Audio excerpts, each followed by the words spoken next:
Le doy la bienvenida a Eduardo Antonio Lara Pérez, académico titular de la Academia Mexicana de Pediatría y director general de la Fraternidad Médica por la Salud AC, Médicos Unidos por México. ¿Qué tal, doctor? ¿Cómo estás? Gusto en saludarte.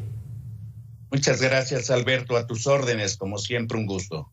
A ver, doctor, nos prometieron, porque fue una promesa, fue una declaración y fue una promesa de que México iba a tener un sistema de salud como el de Dinamarca. ¿Vamos para allá? Sí, bueno, yo creo que estaríamos como a unos 30 años de diferencia. No es solamente el decir que vamos a tener un sistema de salud como Dinamarca, para eso se necesita conocer cómo es el sistema de salud en Dinamarca, que es uno de los 3 sistemas de salud más importantes en Europa. Y pues simplemente es difícil creer que eso sea posible en el corto plazo si tenemos una inversión en salud en México del 3% del Producto Interno Bruto y en Dinamarca se destina el 11% del Producto Interno Bruto. Ya nada más eso hace una gran diferencia. Claro, doctor, porque es cuestión de dinero, o sea, no hay de otra. Las cosas cuestan.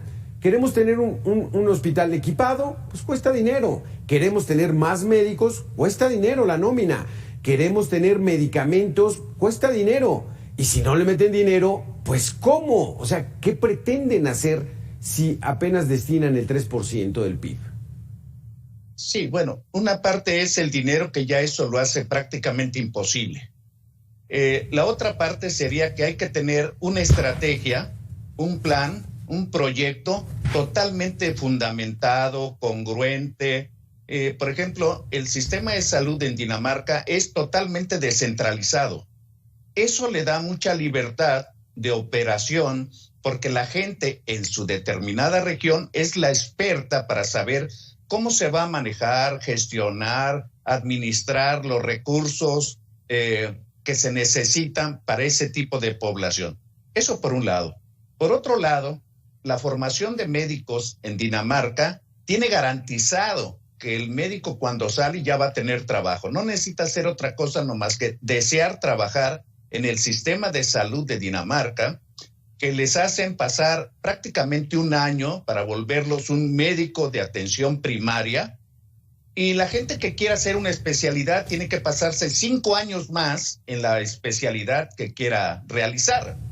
Este médico de atención primaria, pues prácticamente tiene garantizado su futuro, tanto científico, económico, cultural, etcétera, porque el mismo gobierno le va a garantizar tener un ingreso muy honroso, son alrededor de 6,000 euros mensuales, que le garantiza tener un nivel de vida bastante bueno.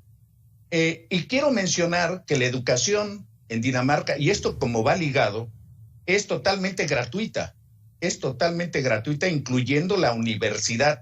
Incluso a los estudiantes sobresalientes o que cumplen la currícula correctamente, les dan un incentivo económico, y los médicos que ingresan al sistema de atención primaria, lo que es el primer nivel de atención en Dinamarca, muy parecido a lo que sucede en España, con algunas pequeñas diferencias, pues se les dan estímulos. Por ejemplo, cada 2 años les dan un dinero para que vayan a capacitarse en el curso que deseen, y se los dan en efectivo además, y les dan otra serie de incentivos para comprarse equipo médico o bibliografía, libros, etcétera. Eso pues está bastante lejos de lo que sucede en México. Entonces es muy difícil simplemente con esto que estoy mencionando siquiera aspirar a tener un sistema como el de Dinamarca, porque tendríamos que hacer un cambio filosófico, destinar mucho dinero, crear una serie de generaciones de médicos, ¿verdad?, que vayan a trabajar realmente. Y quiero mencionar que el médico de atención primaria es un médico que se le asigna la población que va a atender. Y eso él administra su tiempo, incluyendo visitas domiciliarias, cosa que aquí no sucede. En 6 o 8 horas de trabajo le meten 45 pacientes a un médico en el Seguro Social, que no le da tiempo siquiera de revisarlos, y además cambian a los pacientes de médico cada cita, y luego los expedientes no aparecen. Entonces, eso lo hace prácticamente imposible, claro, de siquiera podernos comparar o pensar que en el breve tiempo o en un plazo corto, pues vamos a aspirar a tener un sistema de salud siquiera parecido al de Dinamarca. Doctor Eduardo Antonio Lara Pérez, déjeme que le demos la bienvenida al doctor Jesús Felipe González Roldán, presidente de la Sociedad Mexicana de Salud Pública. ¿Qué tal, doctor Jesús? ¿Cómo estás? ¿Ahí me escuchas? Sí, ahí te escucho muy bien. Buena tarde, a tus órdenes. Muchísimas gracias, doctor Jesús. ¿Qué tan lejos estamos de Dinamarca? Y no me refiero a la distancia, sino a la calidad del sector salud. México y Dinamarca nos prometieron que lo íbamos a tener. No dijeron cuándo, pero pues esperábamos que hubiera un avance. ¿Nos estamos acercando al sistema de salud de Dinamarca? Bueno, yo coincido con lo que ha comentado el doctor Lara. Es muy claro que tenemos diferencias sustanciales entre lo que son los sistemas de salud de Dinamarca y el sistema de salud mexicano.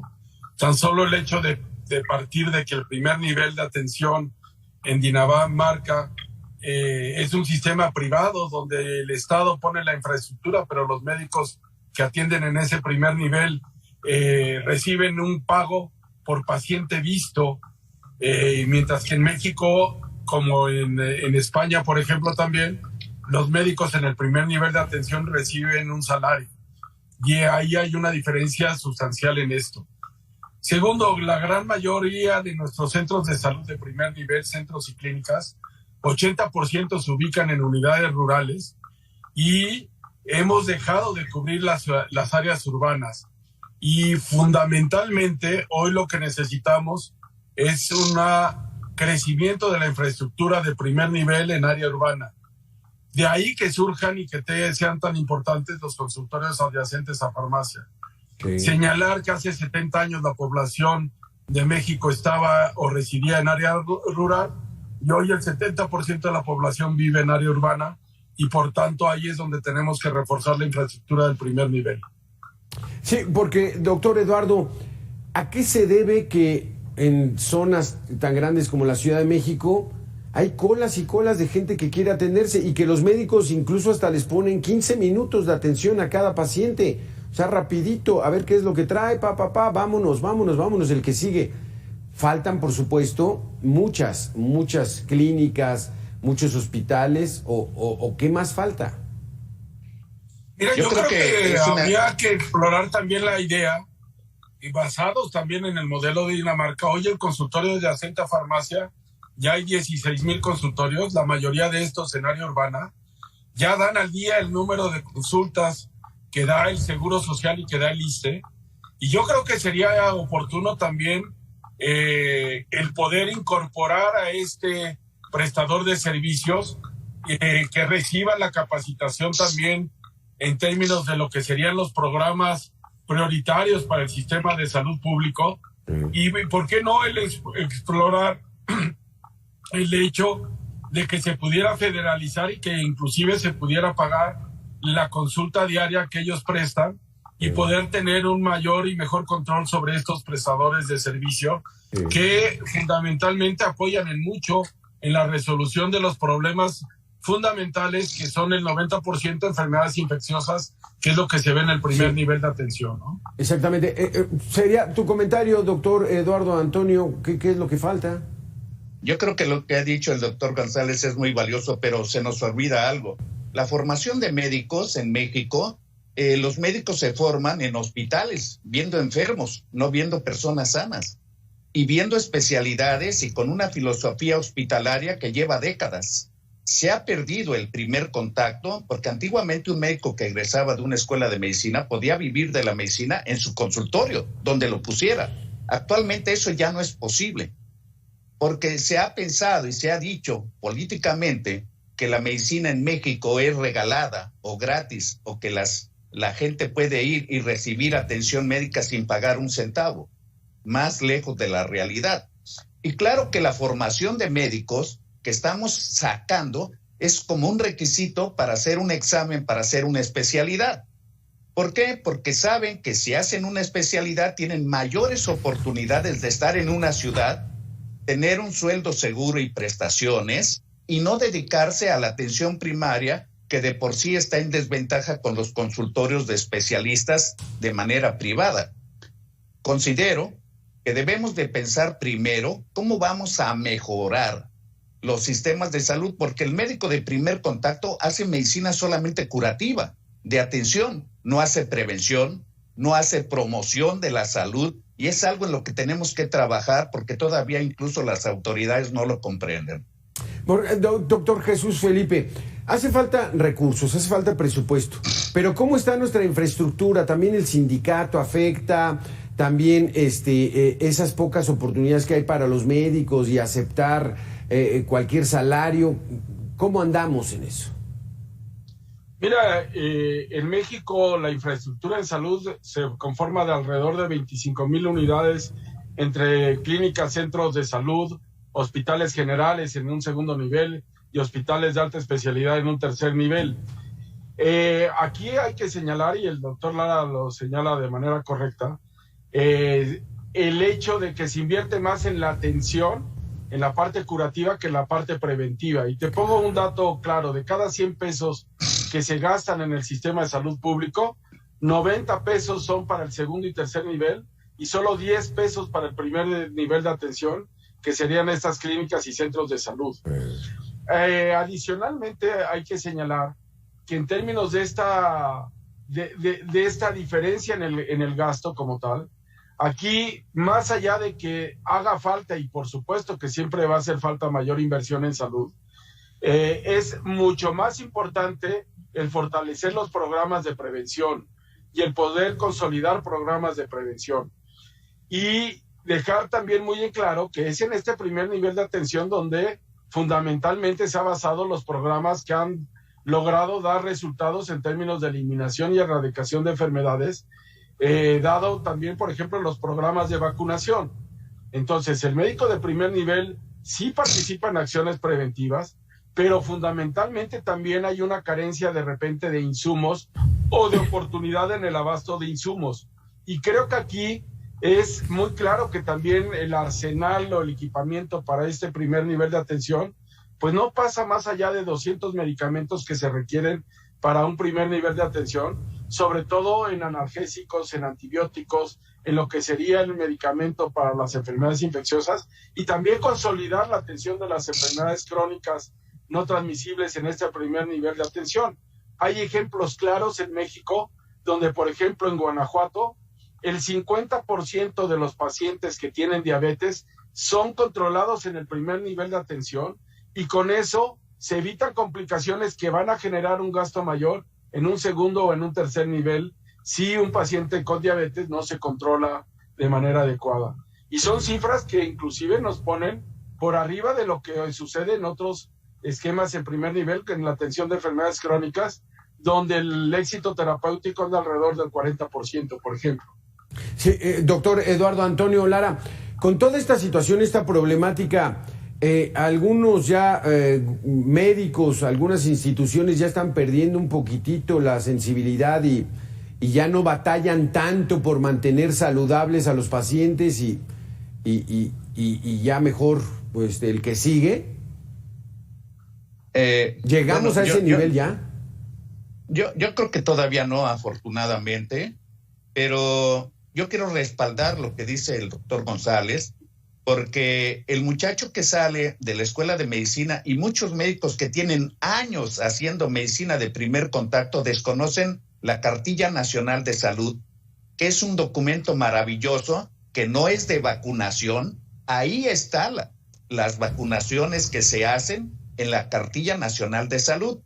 Quiero mencionar también, para agregar de lo que dijo el doctor González, en Dinamarca los controles de enfermedades crónicas los hacen las enfermeras. Las enfermeras vigilan a los obesos, las enfermeras vigilan el crecimiento y desarrollo, las enfermeras hacen espirometrías y realmente la participación de las enfermeras es sobresaliente como en algunos otros países, España, Estados Unidos, Inglaterra, y en México las tenemos subutilizadas a pesar de tener enfermeras maravillosas. Yo creo que se necesita una reorganización, sobre todo en el primer contacto, para utilizar los recursos que tenemos, pero mejor. Tristemente, la demostración de lo que estoy diciendo es que tenemos las cifras más elevadas de obesidad infantil, enfermedades que causan muerte en los mexicanos que son prevenibles y predecibles y que no se van a resolver en los hospitales. Entonces tenemos que apostar verdaderamente y tener mucho mayor presupuesto para la medicina de primer contacto. Trabajar y hacer especialistas de atención primaria, pero de verdad, en el primer contacto. Así es, pues bueno, pues muchísimas gracias, doctor Eduardo Antonio Lara Pérez, doctor Jesús Felipe González. Muy interesantes los conceptos. Eso de que vamos a tener un sistema como Dinamarca es palabrería. Mejor pongámonos a trabajar un diagnóstico real de lo que tenemos, cómo podemos superarlo y sobre todo, para mí lo fundamental es inyectarle dinero, inyectarle presupuesto, administrarlo bien y de ahí empezar a tratar de ordenar nuestro sistema de salud pública que, pues bueno, muchos lo padecen, ¿no? Todos los días. Muchísimas gracias, doctores. Buenas tardes. Gracias, Alberto. Buenas tardes, hasta luego, doctor Lara. Hasta luego, doctor González. Alberto. Vamos a hacer una pequeña pausa y vamos a una venta.